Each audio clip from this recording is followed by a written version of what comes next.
doing all kinds of evils, still thinking they would be delivered, that the Son of Man would deliver them. In Daniel 12, verse 9, it says about those who endure to the end, that they have white garments. They are in white. The angel tells Daniel, "Go your way, for the words are shut up and sealed until the time of the end, which is the end of Israel. Many shall be purified, cleansed, and refined, but the wicked shall act wickedly, and none of the wicked shall understand, but those who are wise shall understand." So there would be a people who are white. White stands for holiness and purity. And it brings to my mind the story that Jesus told of the 10 virgins in Matthew 25. And he says these words, and I believe he's talking about the kingdom of heaven as it applied to the nation of Israel, not as it applies to the end times of the world, but as it applied to the end times of Israel, because it's just after his prophecy in Matthew 24. And he says, then. Now what's the verse that he said before that? This is what he said. He's talking about an evil servant who says the Lord is delayed. Then in verse 42 he has said, "Watch therefore, for you do not know on what day your Lord comes."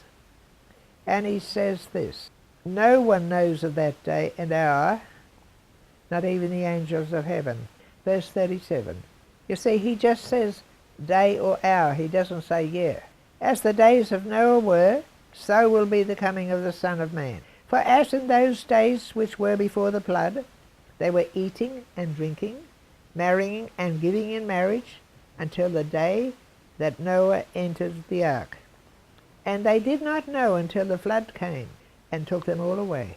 So will be the coming of the Son of Man."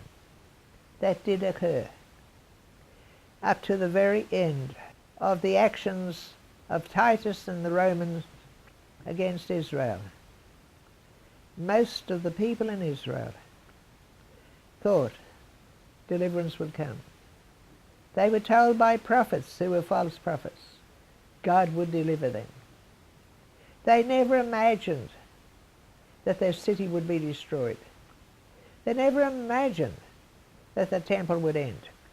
Jesus had said it to his disciples, but these were not the disciples of Jesus. These were the wicked ones of the nation of Israel, of those who had crucified him, of those who neglected the gospel message to follow the old ways of the oral traditions of the fathers, of the Kabbalah and Talmud and Gemara, interspersed with some Old Testament verses that they twisted in meaning. Those were the people who were in Jerusalem, fighting the Romans, doing everything they could to hinder them, fighting each other, killing each other, eating their children, doing all kinds of evils, still thinking they would be delivered, that the Son of Man would deliver them, because as Jesus said, they didn't know until the flood came and took them all away.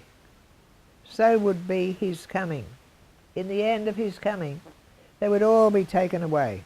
Then he just gives illustrations. Now, he's not necessarily speaking of two in a field or two grinding at the mill. He's just using it as comparisons. Then he says, "Watch therefore, you do not know what day your Lord will come." And he's speaking to everybody now.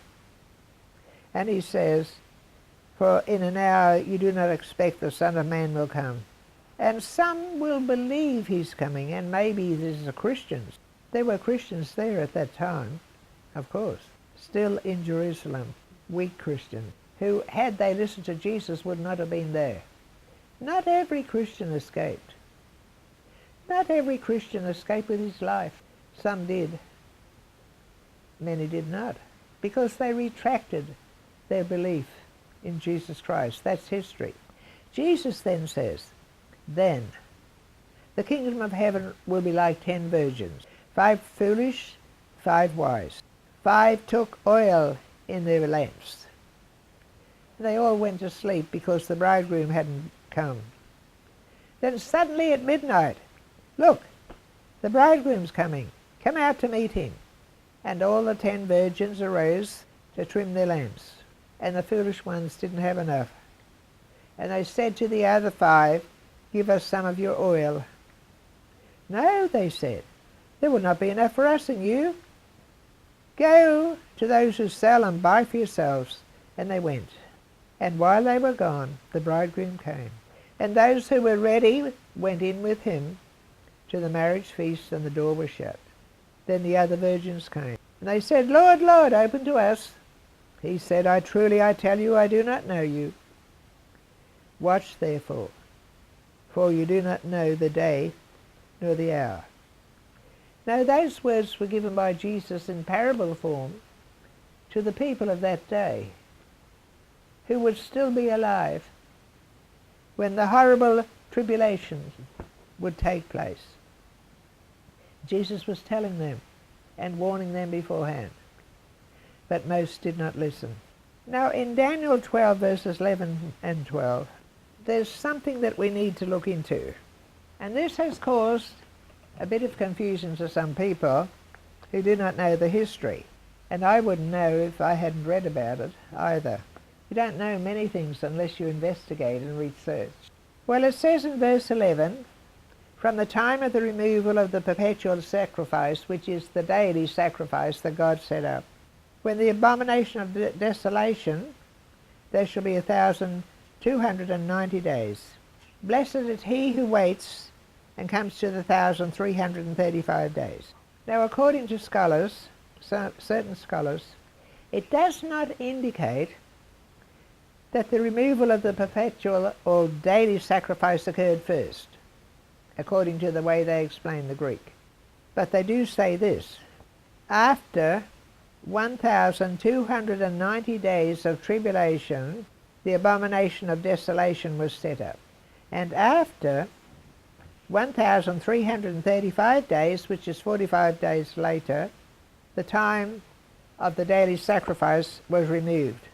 Now this is what history tells us.